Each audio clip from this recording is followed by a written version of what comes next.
주제를 제가 주의 유업의 대상이라고 말씀을 드렸습니다. 본문에서 우리는 모세의 말을 잘 기울여서 지금 살펴봐야 돼요. 우리의 죄악과 죄를 용서하시고 그랬어요. 그런데 32장의 32절을 보죠. 32장의 32절을 잠깐 보시면 이렇게 말하고 있어요. 지금이라도 주께서 그들의 죄를 용서하시기를 원하나이다. 만일 그렇게 하지 않으시려거든 간구하오니 주께서 기록하신 주의 책에서 나를 지워버리소서 그랬습니다. 32장 32절에서는 그들의 죄를 용서해달라고 간구했어요. 그런데 본문인 출애굽기 3, 4장 9절에서는 모세가 갑자기 우리의 죄라고 간구하고 있어요. 백성들뿐만 아니라 자기 자신의 죄에 대해서도 하나님께 호소하고 있어요. 하나님을 만나는 과정에서 아주 필수적인 조건이에요.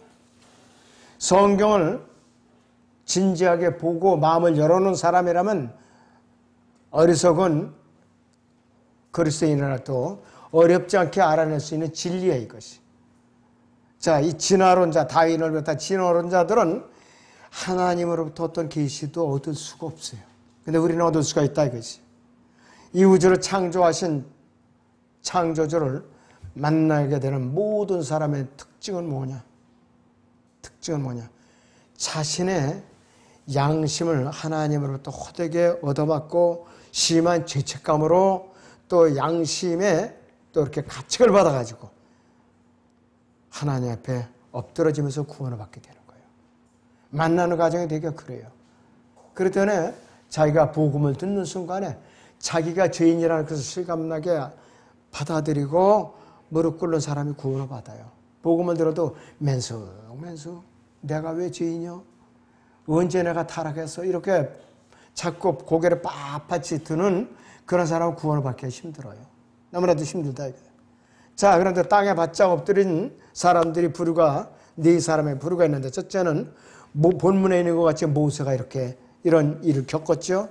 그 다음에는 또 욥에게도 이런 일이 일어났습니다. 욥기 42장을 잠깐 보겠습니다. 욥기에 42장을 봅니다.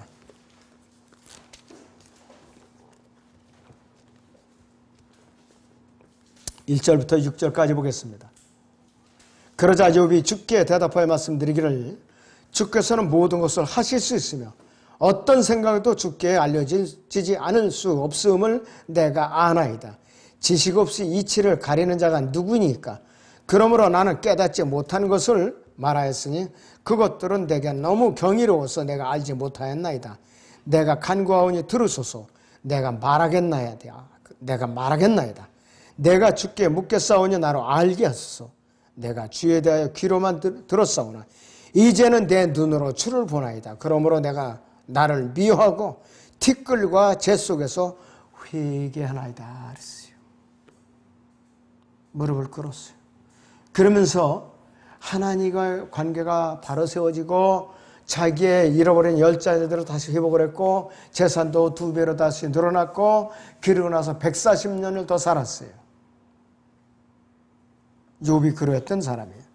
그리고 이 모세가 겪었던 일이 이사야에게도 일어났어요. 이사야 6장을 보지요. 이사야서 6장을 잠깐 보겠습니다.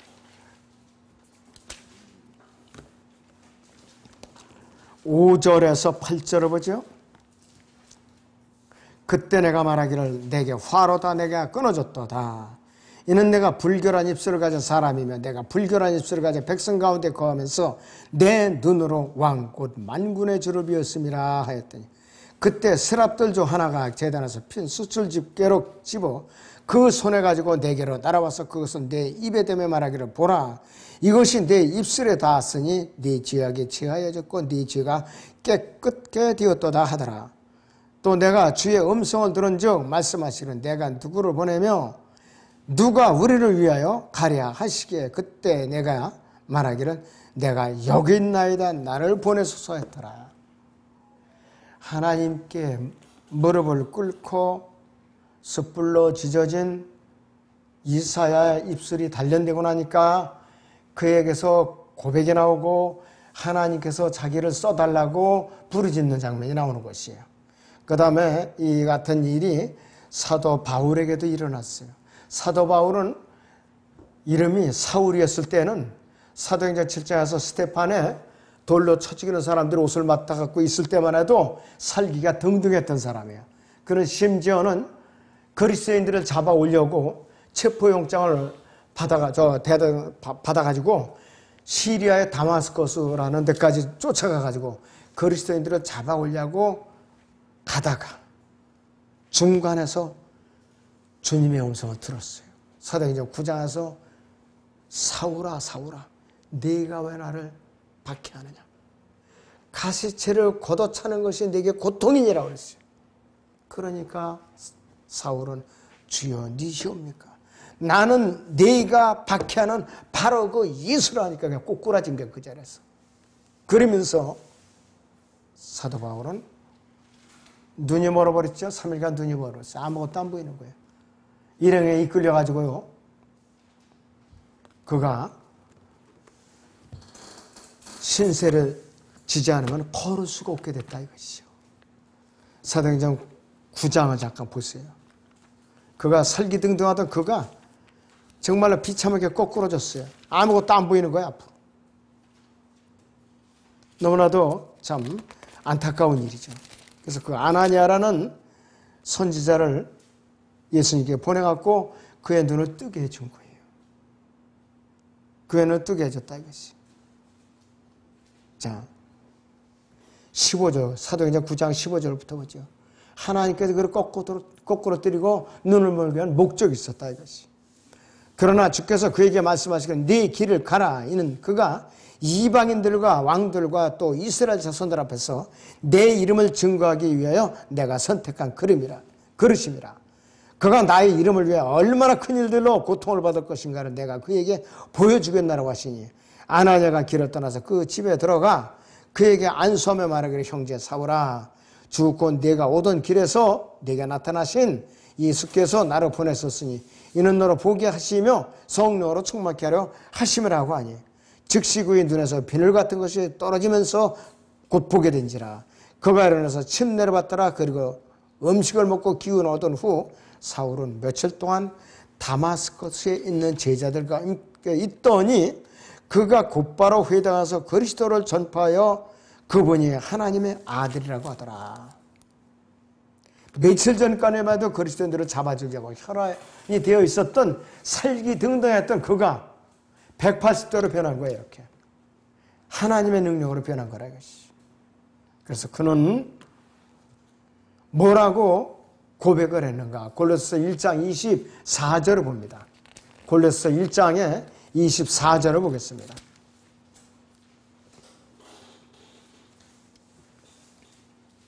골로새 1장 24절입니다.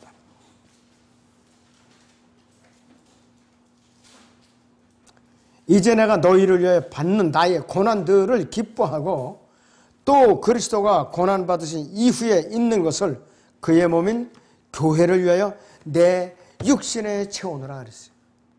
하나님께서 사도 바울을 부르신 목적은 예수님의 남은 고난을 그의 평생 채우다가 예수님을 증거하다가 로마의 네로 황제에서 참수형을 당하는 것이 바울을 향한 하나님의 주님의 개별적인 뜻이었어요.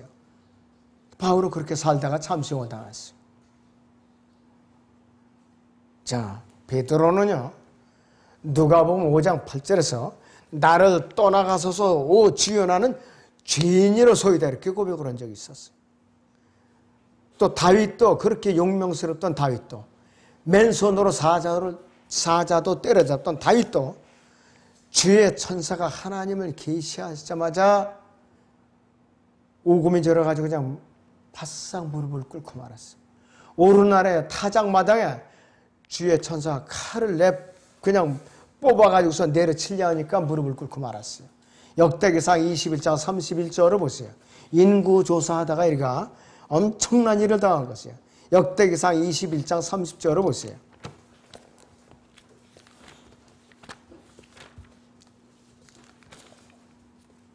역대기상 21장 30절을 봅니다.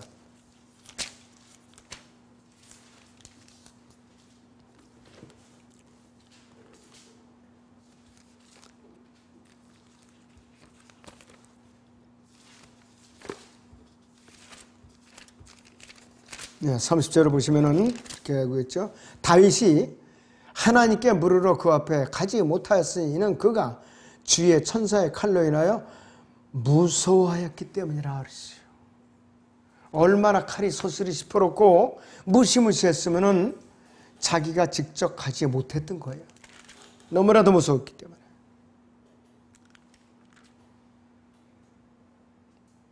이 시대에 만약에 주의 천사를 보았다. 칼을 빼든 주의 천사를 봤다면 다 죽어요. 질려서 죽어요. 너무나도 무섭고 두려워가지고.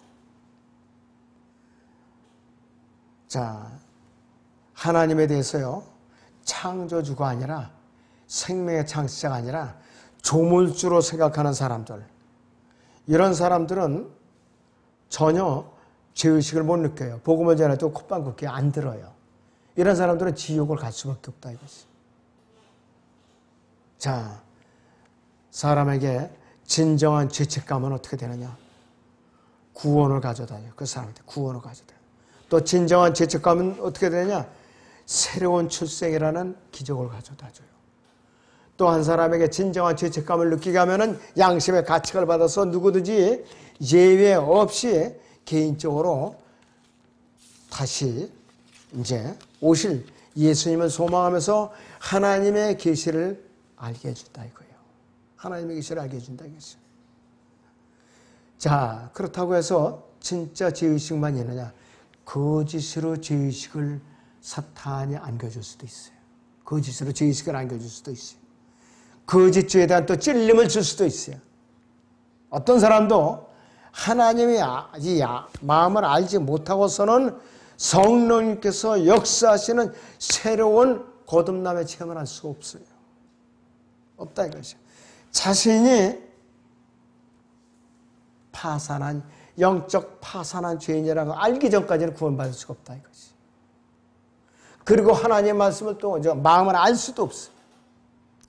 그리고 자신의 의의를 세우는 사람은 하나님 앞에 설 수가 없어요.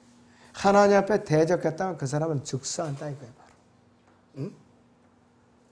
그렇기 때문에 하나님의 의의에 내가 대항하나 하는 그 사람은 구원받을 수가 없어요. 자, 하나님의 의 앞에 진정으로 죄인임을 인정하고 무릎 꿇는 사람만이 새로운 출생을 경험할 수가 있는 사람이에요. 자, 그렇기 때문에 거듭난 적도 없는 죄인이 둘째 사망에서 벗어날 수 있는 길이 있는가? 백보자 심판석에서 형벌에서 벗어날 수 있는 길이 있는가? 없어요. 반대로 그 사람은 백보자 심판석을 향해서 있는 힘을 향해서 달려가고 있고 거기서 행위들의 심판을 받아서 영원한 불못으로 떨어지려는 그 마음만 속에서 계속해서 둥지를 들고 자라고 있는 것이에요. 그러한 마음의 소유자는 불행한 사람이에요. 너무나도 불행한 사람이라겠죠. 자, 모세는 죄에 대한 용서를 구하기 전에 출애굽기 보면 3, 4장 9절에서는 뭐라고 그랬느냐? 내가 이제 주의 목전에서 은혜를 입었으면 그랬어요. 먼저 그는 은혜를 간구했어요. 그래서 모세는 죄를 자백하고 다니엘처럼 그는 죄를 자백하고 용서를 구했어요. 그래가지고 이스라엘 민족을 출애굽에서 구출해내는 구원자로서 하나님께 쓰임을 받았던 것이. 자, 출애굽기 3, 4장 9절을 다시 보죠. 출애굽기 3, 4장 9절을 다시 봅니다. 말씀드리기를 이제 내가 주의 목전에서 은혜를 입었으면 오 주여 내가 주께 바라오니 나의 주께서 우리 가운데 가소서. 이는 그들이 목이 굳은 백성입니다. 우리의 죄악과 죄를 용서하시고 우리를 주의 유업으로 삼으소서 그랬어요. 우리를 주의 유업으로 삼으소서 그랬습니다. 자, 그래서 유업이라는 말이 상속받는 땅과 관련해서 쓰여지고 있어요, 여기서. 자, 창세기 48장 6절을 보겠습니다. 창세기의 48장 6절을 보겠습니다.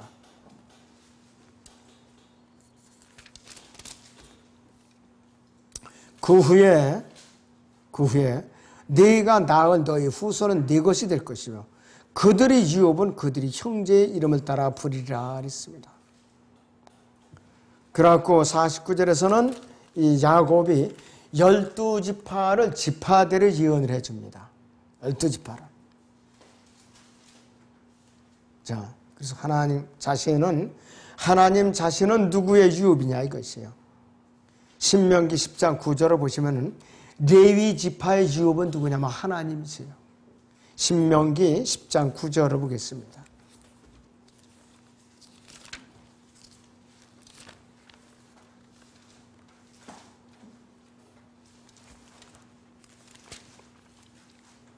그러므로 레위인은 그의 형제들과 더불어 몫이나 유업도 없으니 주 너희 하나님께서 그에게 약속하신 대로 주가 그의 유업이니라.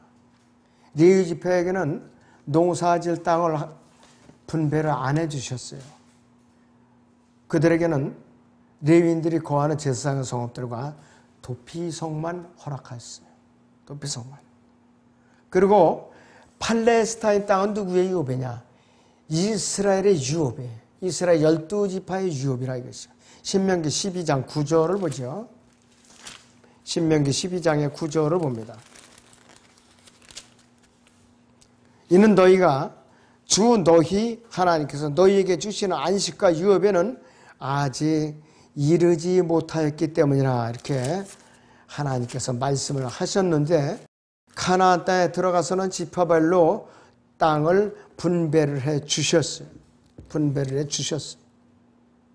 자, 그리고 지상 천년 왕국에서는 그리스도인의 유업이 몫이 될 것이다. 그래서 우리는 로마서 8장 15절에서 18절 사이에 보면 공동상속자라는 말이 나와요.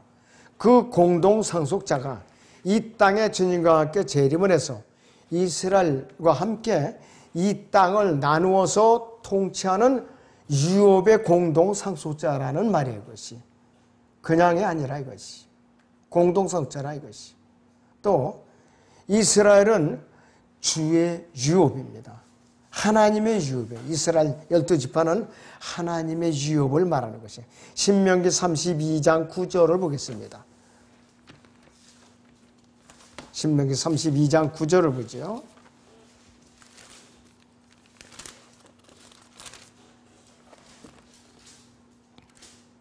이는 주의 분깃은 그분의 백성이요 야곱은 그분의 유업의 목심이라 이렇게 그분께서 확증을 하고 있어요. 확증을 하고 있어요. 에스겔 맨 마지막 장 48장 29절을 봅니다. 에스겔 48장 29절.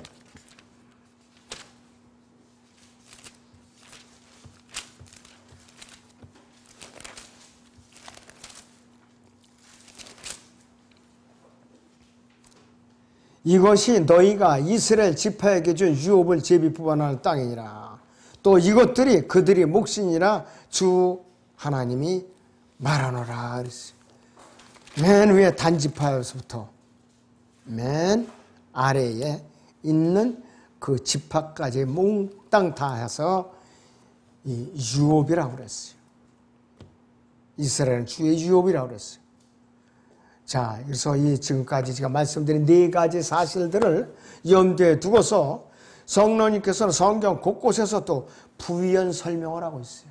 보조 설명을 하고 있다 이것이. 한 가지 예를 들면은요. 자, 유다에 대해서는 구체적으로 어디를 갖다가 유업이라고 언급을 해 주시는가? 스가랴서 2장 12절을 보지요. 스가랴서 2장 12절을 보겠습니다.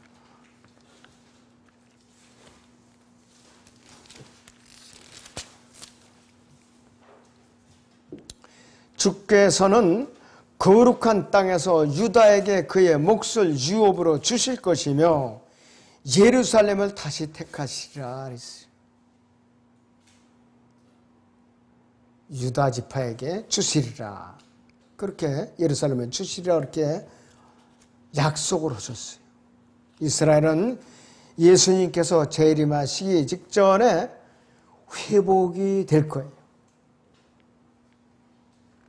그리고 또 지상 왕국에서 이스라엘의 유업이 또 된다 이것이에요. 시편 105편 11절을 보죠. 시편 105편의 11절을 봅니다.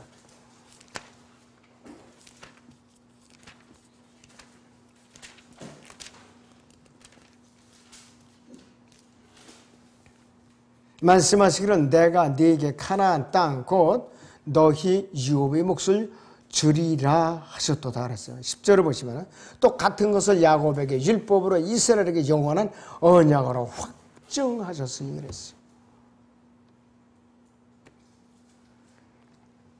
하나님 앞에는 약속이라는 것이 있고 무조건적인 언약이라는 것이 있어요. 무조건적인 언약은 이스라엘이 죄를 지었어도 취소가 될 수 없는 언약이에요. 그런데 팔레스타인 언약, 다윗의 영광의 보좌는 취소될 수 없는 언약이에요. 무조건적으로 이건 지켜야 돼요. 하나님께 지키셔야 돼요. 일반 약속하고 달라요. 일반 약속은 잘못하면 취소할 수가 있어요. 신명기도 28장 1절에서 15절까지는 축복에 대해서만 나열하고 있어요. 16절부터는 나머지 68절까지는 너희가 어기면 어떻게 하라, 어기면 어떻게 하라, 약속을 파괴했다는 말씀이에요. 그대로 다 이루어졌어요. 무조건적인 언약이 아니에요. 그런데 그 히브리서 8장 8절에서 13절까지 그 새 언약은 무조건적인 언약이에요. 이스라엘이 범죄했다고 취소될 수 없는 언약이에요. 그들의 대환란을 통해서 징계는 받되 무조건적으로 회복이 되는 언약이라고 했어요.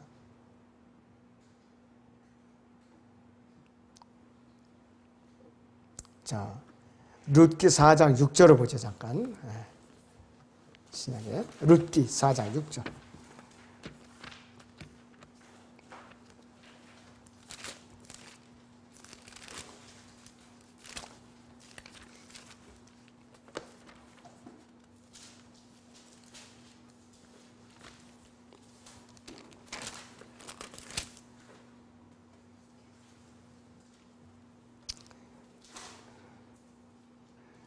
자, 5절부터 6절까지 보죠. 그러자 보아스가 말하기를 네가 나오미의 손에서 그 밭을 사는 날 너는 죽은 자의 이름을 그 유업 위에 일으키기 위해 그 죽은 자의 아내인 모압 여인 룻에게서도 그것을 사게 되는 것이라 하더라. 그 친척의 말하기를 나는 나의 유업이 손해를 입을까 하여 나를 위해 값을 치르지 못하겠노라. 내 권리를 네게 주노니 네가 값을 치르라. 나는 그것의 값을 치르지 못하겠노라 하더라. 옛날 이스라엘에서 값을 치르고 교환하는 일에 관하여 모든 일을 확증하는 관습이 이것이었으니 즉 사람이 자기 신을 벗어 그것을 그 이웃에게 주는 것이라. 이것이 이스라엘에게 증거가 되었더라 했습니다. 자기 유업이 손해를 볼까 봐 그 이방인 여인 룻은 데려올 것을 이제 포기한 거예요. 그러니까는 계약을 할 수가 없었던 거예요. 땅 계약을 못 한 거예요. 땅 계약을 하는 순간에 그 여인도 같이 데려와야 되는 거라 이거죠.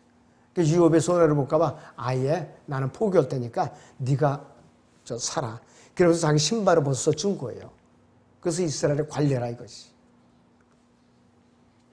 자, 그래서 이 신발을 벗어서 주고 자기가 거부했다는 건 뭐냐?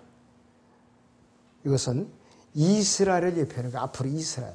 앞으로 대환란이 끝나고 지상왕국에 들어갈 이스라엘을 예표하는 거라 이것이요. 여러분들 신발 벗어 준 거 이거 잘 알아둬야 돼요. 여러분들 이렇게 읽을 때 이거 잘 알아들으시라고요. 자, 그렇다면은 교회와 이스라엘의 공통점이 있어요. 교회와 이스라엘 공통점이 있다 이게. 교회와 이스라엘은 둘 다 아들들이라고 불러요. 아들들이라고 불러요. 자, 거듭난 성도들로 이루어진 교회는 요한복음 1장을 보죠. 요한복음 1장 12절에서 13절을 봅니다.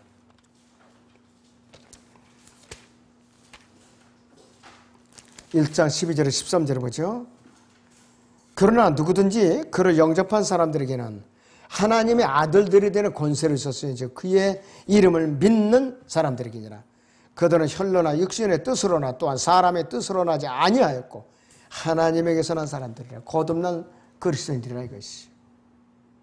자, 그런데 출애굽기 4장 22절을 보니까 이스라엘에 대해서 하나님께서 뭐라고 표현하셨는가.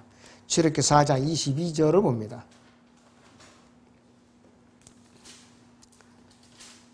너는 파라오에게 말하기를 주가 이겠지 말하노라.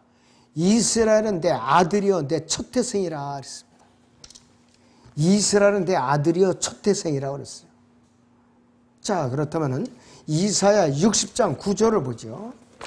이사야 60장 9절을 보세요.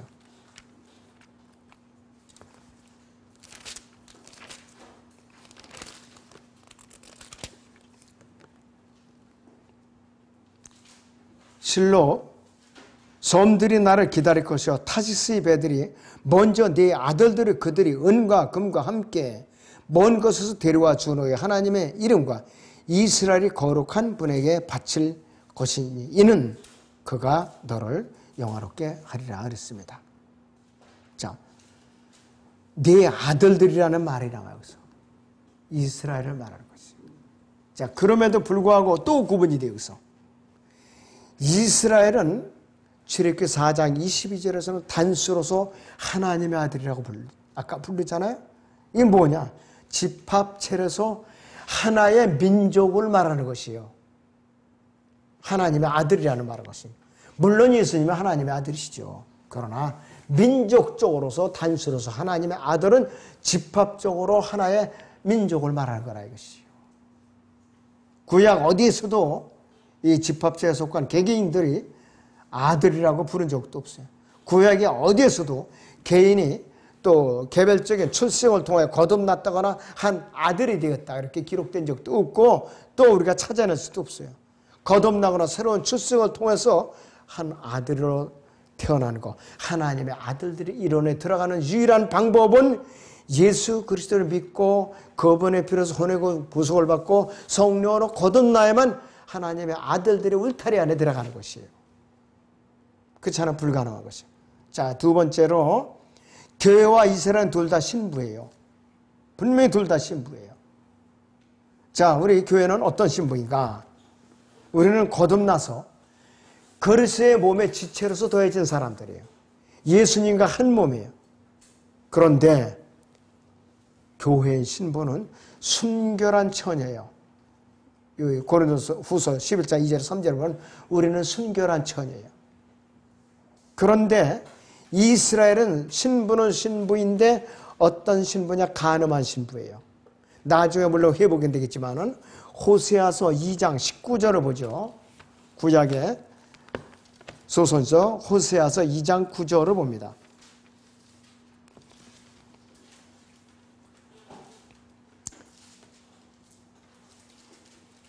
그러므로 내가 돌아가서 내 곡식을 그것의 때에 내 포도주를 그것의 시기에 제하여 버리고 그녀의 벌거벗음을 가리기 위해 주었던 내 양모와 내 아마를 회수하리라 그랬어요.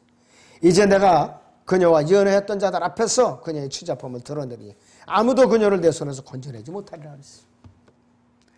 이스라엘은 간음했던 신부요. 나중에 대환란을 통해서 지상왕국이 세워지면은 하나님과 그들은 아내와의 관계는 회복된다 이것이에요. 그러나 간음했던 사실은 지워지질 않아요. 역사적인 사실이니까 참 무서운 일이에요 이것이. 세 번째는 교회와 이스라엘의 공통점의 세 번째는 뭐냐? 여기서는 둘 다 신부로서 다루어지지만은 한 남자로도 불리는 거예요. 한 남자로도 불린다 이거예요. 호세아서 12장 2절을 보겠습니다. 호세아서 12장 2절을 보세요.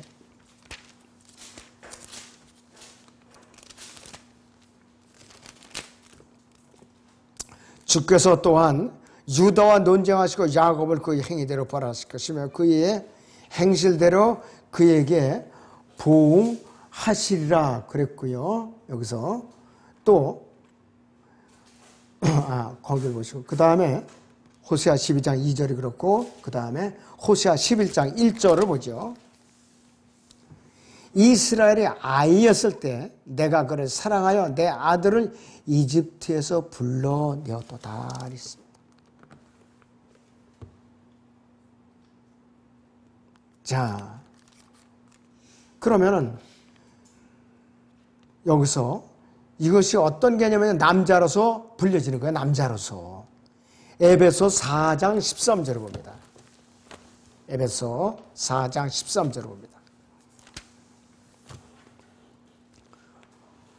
우리 모두가 믿음이 하나 된 것, 하나님의 아들을 아는 지식이 하나 됨에 도달하게 하고 온전한 사람이 되어 그리스도의 충만하심의 장성한 분량에까지 이르게 하려 하십니다. 여기서는 분명히 예수 그리스도의 신부임과 동시에 우리는 한 남자로서 표현이 되고 있어요. 남자로서. 자, 그리고 교회와 이스라엘은 모두 공통의 이름을 갖고 있는데 둘 다 거룩한 민족이라고 불려지고 있어요. 교회는 베드로전서 2장 9절을 보죠. 베드로전서 2장 9절을 봅니다.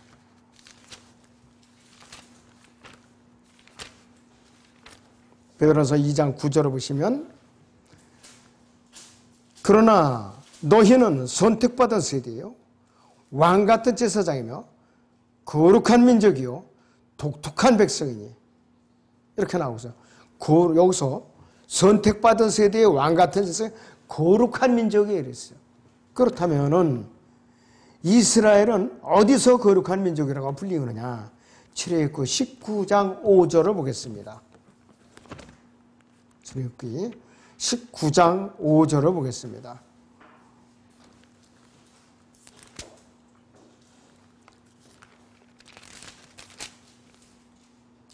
그러므로 이제 만일 너희가 참으로 내 음성에 복종하고 나의 언약을 지키면 너희는 모든 백성보다 나에게 독특한 보물이 되리니 이는 온 땅이 내 것임이라.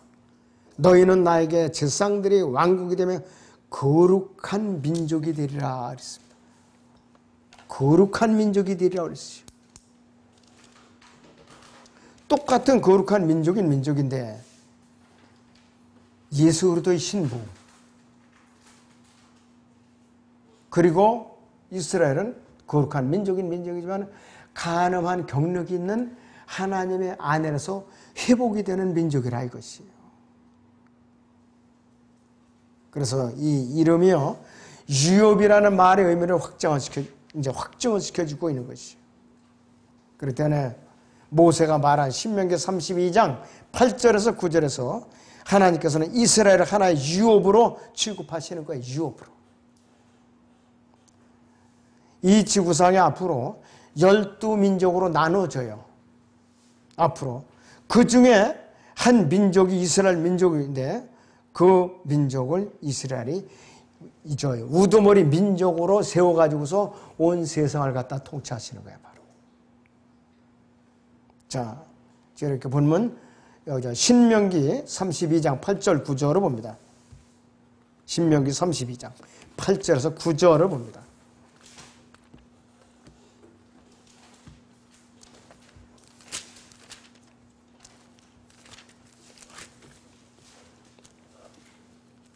신명기 32장 8절에서 9절을 봅니다. 지극히 높으신 분께서 민족들을 그들이 유업으로 나누셨을 때 그분께서 아담의 아들들을 분리시키셨을 때 그분께서는 이스라엘 자손의 수에 따라 백성들의 경계를 정하셨으니 이는 주의 분께서는 그분의 백성이요 야곱은 그분의 유업 목심이라 했습니다. 하나님께서 이렇게 택하신 것은 뭐냐 이것이. 출애굽기 32장이나 34장에서 예언된 것이 지금 성취가 안 됐어요. 그럴 때는 신명기 32장의 10절에 보면은 주께서 그를 사막과 황폐하고 삭막한 광야에서 발견해서 그를 인도하시고 그를 가르치셔서 그분께서 그를 자기의 눈동자처럼 지키셨도다 이렇게 말씀을 하고 계셔요. 자, 그런데 이 일이 문자적으로 이 지상하고 이루어지면은 팔레스타인 옥토로 변해요. 그때 가서 이 예언이 성취될 거예요. 저렇게 34장까지 그 예언이 역사적으로 앞으로 지상왕국 때 이루어질 거라 이것이요. 사회가 변해야 돼 앞으로. 천연자원이 풍부한 사회가 물고기가 살아야 돼 앞으로. 그 전까지는 예언이 성취될 수가 없다 이것이요. 그래서 출애굽기 19장 5절에서 6절은 그냥 하나님께서 예언적인 계획만 잡아놓으신 거예요. 그리고 출애굽기 34장에서 확정을 지어가지고 언제 성취되느냐 지상왕국 때 성취되는 것이에요. 자, 하나님께서는 이스라엘과 맺은 팔레스타인의 언약의 관계 안에서 여전히 그럼에도 불구하고 이스라엘과 함께 일하시는 분이에요. 앞으로 우리 교회가 들림받으면은 본격적으로 이스라엘과 역사하시는 분이에요. 자, 그래서 교회와 이스라엘이 전혀 동떨어져 있는 것이 아니고 상관 관계가 있다. 이것을 염두에 두시기 바랍니다. 기도하겠습니다.